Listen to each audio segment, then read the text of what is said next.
guys, so today is March 1st, and usually around this time of the month I will do a Letterboxd recap, but this month, or should I say last month, February's, was an absolute travesty. Just look at this. I don't really have an explanation for that. Like, why was I not watching anything? I think I was just getting a little bit burnt out with the newer releases not being too exciting for me. I didn't really feel like watching anything else. So I watched a lot of Desperate Housewives. That's really what I've been watching, and Sopranos. So that's literally all I've been watching besides a handful of movies. So instead of doing a Letterboxd recap, because as you can see my ratings for those movies there, we're gonna do a video on Moonfall. I'm just gonna go in on Moonfall in this video. So yes, it is going to be one of my more negative videos. If that's not your jam, if you don't like to hear me critiquing, criticizing, whatever, a movie, then this video is not for you. But I had so many of you react to me giving Moonfall 1 star on Letterboxd that I wanted to do a whole video on it. I know it's not a horror movie, but I'm actually really excited to film this video, so maybe I should branch out. And when I feel passionately, good or bad, about a movie, I should do a video on it, even though it's not technically a horror movie. So I will say that Moonfall was actually my most anticipated movie of the entire year, above horror. Yes, you heard me right. The whole year I was looking forward to this movie, even though it came out in February, whatever. We just get so few space dramas nowadays. I feel like the genre isn't really kept alive anymore. So that is a genre where I will literally take breadcrumbs from. Like, I still have my standards, obviously, because Moonfall was not good to me, but we just don't get a lot. So anytime we get a glimmer of a space drama or an apocalyptic disaster movie, something like that, I'm gonna be excited for it, and it's probably gonna be my favorite movie of the year or my most anticipated movie of the year. Of course, Moonfall did not satisfy my needs for this at all.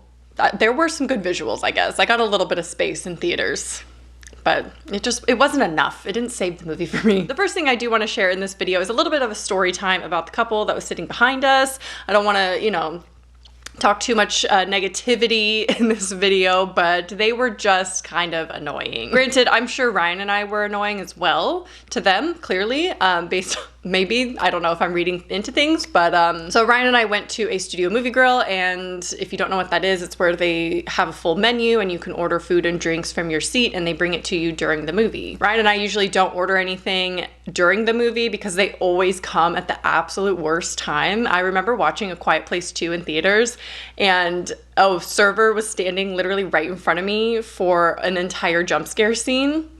So that was very nice. I don't blame the server or anything. It's not their fault. Like, that's their job. This is the movie theater that we chose to go to. It's my fault for picking that one if I wasn't gonna order any food. Anyways, we walk in and there's this very nicely dressed, dapper couple sitting directly behind us. And they're ordering food as we're sitting down, and the first thing I hear is from the woman, and she says, "I will have the sweet potato fries. Can you make sure that they're fresh?" She said it like that. And right off the bat, I was like, not my kind of people. So then the server leaves, comes back without their food, and says to the man, "I'll make sure that they make your drink right this time. Your martini is what he ordered." So with that tells me that he actually sent a drink back. And look, I'm all about getting what you paid for. If you're not satisfied with something, you have every right to get exactly what you want. My issue is they never one time said thank you to the server. Not one time. They were never apologetic about their specific orders. Nothing. I also just want to point out, again, not judging anyone for how they spend their money, but they came on a Tuesday, on a $5 Tuesday, on a matinee.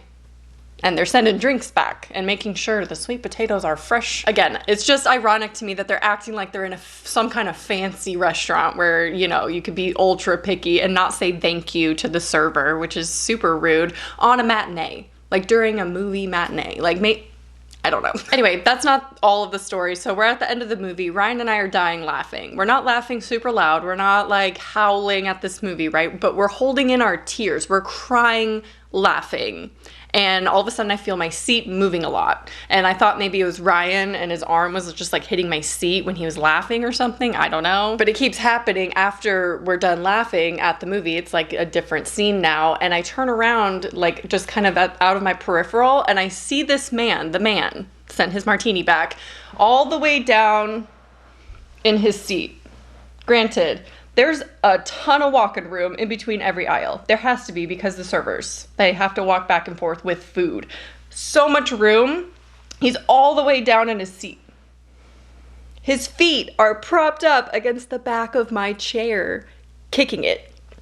All the way. He has to be real far down in his seat. And not only that, he has to be really tall in order to reach my seat. Anyway, I fully turn around and make eye contact with him while he's kicking my seat. Like, I make sure to wait to do it while he's kicking me. And I turn around and just look at him, because what are you doing? He doesn't move his feet, by the way. He stays in that position for the rest of the movie, but stops kicking my seat. So anyways, enough about my movie theater experience watching this movie. Let's get into the actual juice of this movie and why I rated it 1 star, which is probably the lowest I've rated a movie in a very, very long time. I think the worst movie last year that I saw, which was The Unholy, I think that's the one I rated the lowest, was still, I think, 2 stars or 1.5 stars.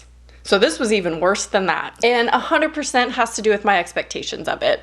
But I do want to share my experience as far as my journey with this movie, because the first trailer that I watched for Moonfall, I was so excited. I even told you guys how excited I was for it. I told you it was my most anticipated movie.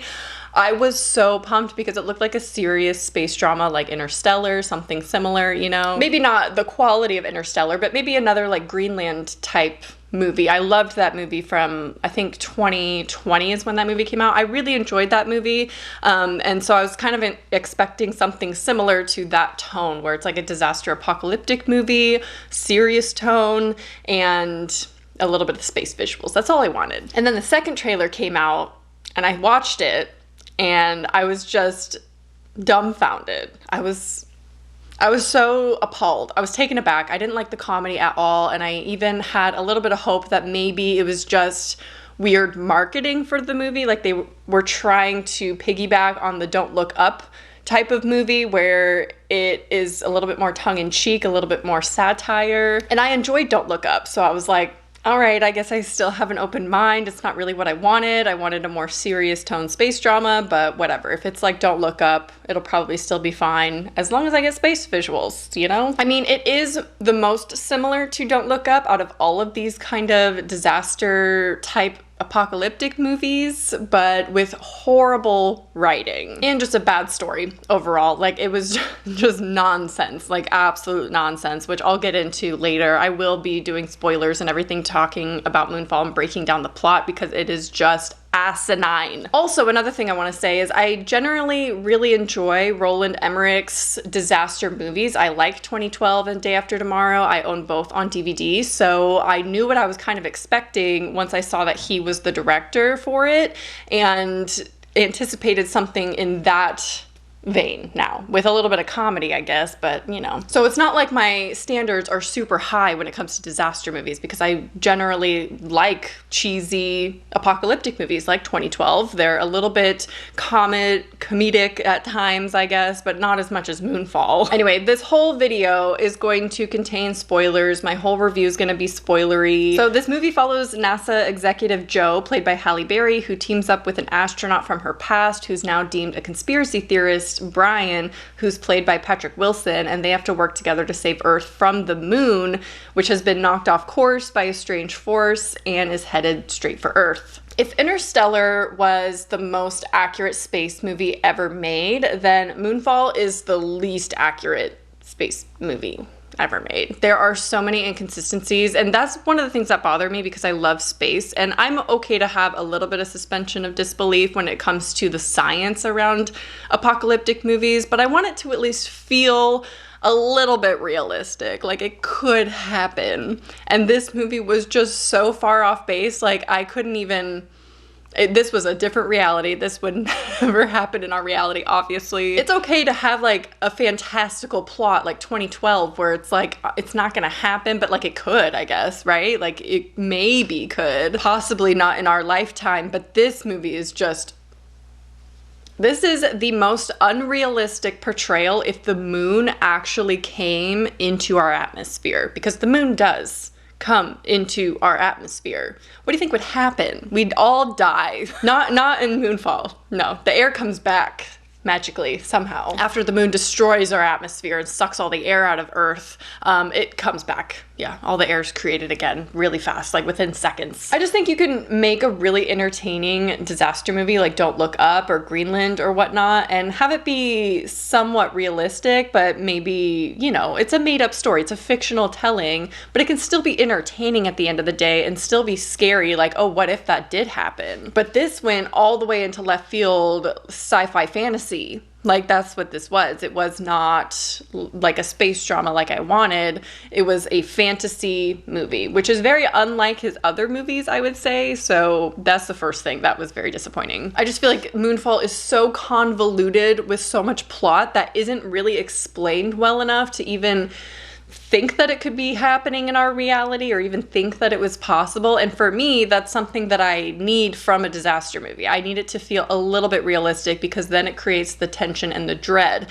This one was just a fantasy movie, like comedy, so different from what I was expecting. I just don't think they took this movie seriously for 1 minute. And the scenes that they did try to make more of a serious note were so hilarious and so embarrassing. Like, I'm sure that was their intention. They were obviously trying to make a fun movie, and maybe they executed that for some people, but it was almost offensive to me as the viewer how you can't take this movie seriously for 1 second. It got exhausting how silly this movie was constantly. Like, I wanted a little bit of seriousness, and then the scenes that were just not it. I will say that my 1 star comes not only from the gorgeous space visuals, because there's a couple scenes that are beautiful to see on a big screen. Thank God I did not see this in IMAX. I debated seeing it in IMAX because a space movie, but this was not a space movie pretty much at all. But my 1 star will be because Ryan and I were dying laughing at this movie. So on one hand, I guess I was entertained to an extent because this was just so nonsensical that we just could not stop laughing at the end and the explanation of everything. Like, absolutely ridiculous movie, plot, story, and I'll explain it to you, so you'll know why we were laughing. So the writing for this movie, ironically, feels like if you asked AI to write a disaster movie, given all of the previous disaster movies before it. So if you fed it a bunch of cliche information, this writing feels just like AI wrote it, which is ironic because AI is obviously a huge part in the plot of the movie. It had all the cliches, all the cheesy lines that every disaster movie has to have, and not in a good way. They were just so ill-timed. Like, the timing of everything was so off that it felt weird. Like, that's why we were laughing, because someone would say something at a completely inappropriate time, but it's such a cheesy disaster line. It's like, who wrote it? Like, who wrote this movie? Why would they say that right now? So the comedy, carried by John Bradley, whom I love from Game of Thrones. He's actually one of my favorite characters in Game of Thrones.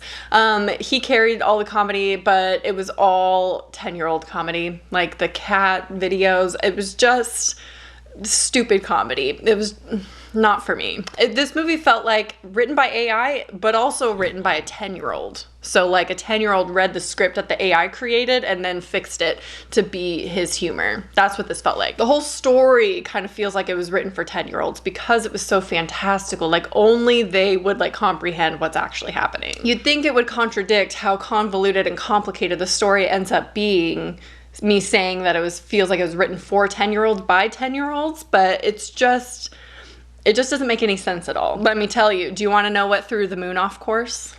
Of course you do. Okay, so our ancestors were way farther technologically than we ever were or are, right? And they created this powerful AI that one day unified and destroyed everything that we know. So humanity had to start over. However, our moon was actually built by our ancestors. It is actually a mega structure to act as an ark so we could repopulate humanity. Okay, you following? So inside the moon is a white dwarf.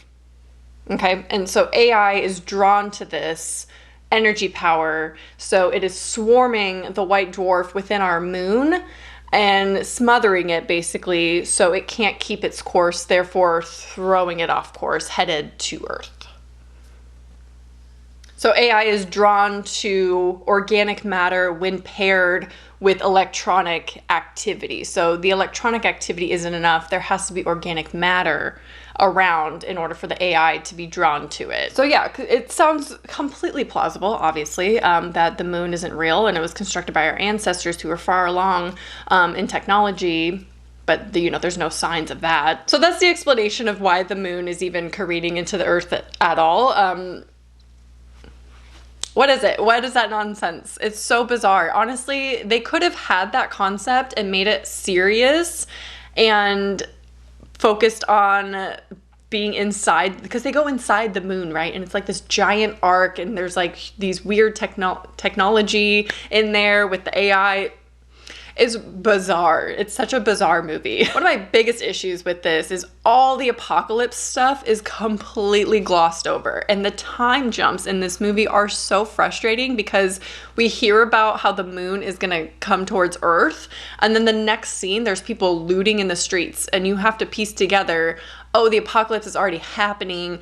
We're weeks ahead of that information. Another thing, the AI in this movie just acts like an animal, and I don't know that it would. This could have been replaced with a swarm of bees, and it would have been the same exact effect. That's pretty much what it looked like the whole time.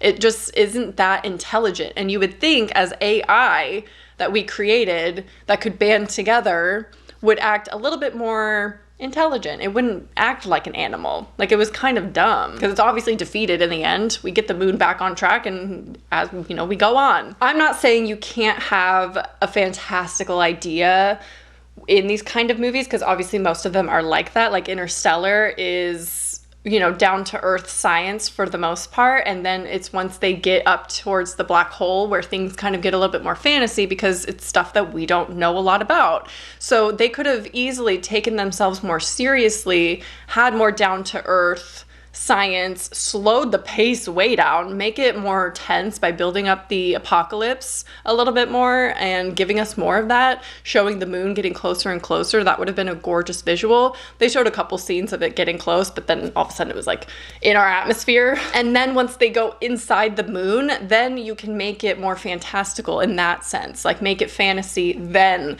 you don't have to, I don't know. I just feel like if they slowed it way down, took it more seriously, simplified it a lot, you could have had the same exact idea and have it be way more successful. Like, harnessing the power of a white dwarf is an actual theory in space and science. So they could have taken that concept and done so much more with it. They really had a cool idea there that inside the moon is a white dwarf and there's energy. Get rid of the AI, and really focus more on the white dwarf aspect, because that's realistic. Like, that's a real theory. So I just feel like that would have been way more interesting. Another thing is when they're in the moon and they're seeing all this like technological advanced weapons and everything, it still looks like the weapons we have today. Like, I think our ancestors would have evolved beyond gunpowder at that point. Like, give me laser beams, maybe not. That would have been really cheesy in this type of movie, but why are they guns? Why are they just like normal guns? I just feel like this movie was like written in a day. Like, someone just had like a concept for an apocalypse movie. Like, what if the moon came into our atmosphere? Oh, that's the other thing. When the moon comes into the atmosphere, like I mentioned, it sucks all the air out, right? Because it's puncturing a hole in our atmosphere. And these people are like trying not to get sucked up into space. Cars are being sucked up into space, and they're holding on to like a pipe, and they're not being sucked. It's just so unrealistic. The humans on Earth are like super human. Like, they are just superheroes all of a sudden because they can hold on to people like they're holding on to their friend. Like, you would be sucked up in a second. It wouldn't happen like it's happening in the movie. If our atmosphere just disappeared and we'd all be sucked up into space like they're showing, you can't just like hold on to like a shelf and be like, oh, I'm safe now, when cars behind you, semis, are being... And then they just have to wait it out. They just have to wait until the moon passes by their area, and then the atmosphere will seal itself, right? And then the air comes back. You still have very, very low oxygen. The trees can't produce air in a second. So, like, give them some time to reproduce the oxygen. That still doesn't even make sense because the moon's creating a massive hole in our atmosphere. Anyway, all of that aside, like, scientifically, it's still a really, really poorly done movie. Like, the writing is goofy and messy. The pacing is way off. It's so fast. and yet so long. I don't know. They just try to pack so much into one movie. I feel like they had one too many ideas and they just couldn't focus on one thing or one idea. They wanted this AI to be in it. They wanted the white dwarf concept, the mega structure of the moon, the arc of our, you know, ancestors. It was just too much. It could have been cool. It had so much potential, and I will give it that. There are, you know, potential moments in this that could have been really effective and entertaining, but it just failed on so many levels. It is hands down one of the worst movies I've ever seen. My camera cut me off. I hate saying that because obviously I enjoy Roland's other movies, so I feel bad like being so negative about a movie. I just had to talk about this one because I just don't understand. Maybe some of you can explain if you did like it, what you liked about it. Maybe the fact it was just really fun and not meant to be taken seriously, but in my opinion, I feel like it should have been taken a little bit more seriously and it would have been better. I would love to hear your thoughts though about this movie, like in general, if you've seen it. What are your thoughts? What do you think? Also, do you want me to talk more about non-horror movies in the future? Did you like this video? Please let me know in the comments. And tell me what I should watch in the month of March that you want me to talk about in my Letterboxd recap. Clearly, I need some help and some direction in what to watch because I'm not feeling a lot of movies right now. Sorry, but you know, I'm just not. So let me know what you want to see next month or this month. It's March now. I hope you enjoyed this video and I'll talk to you soon. Bye.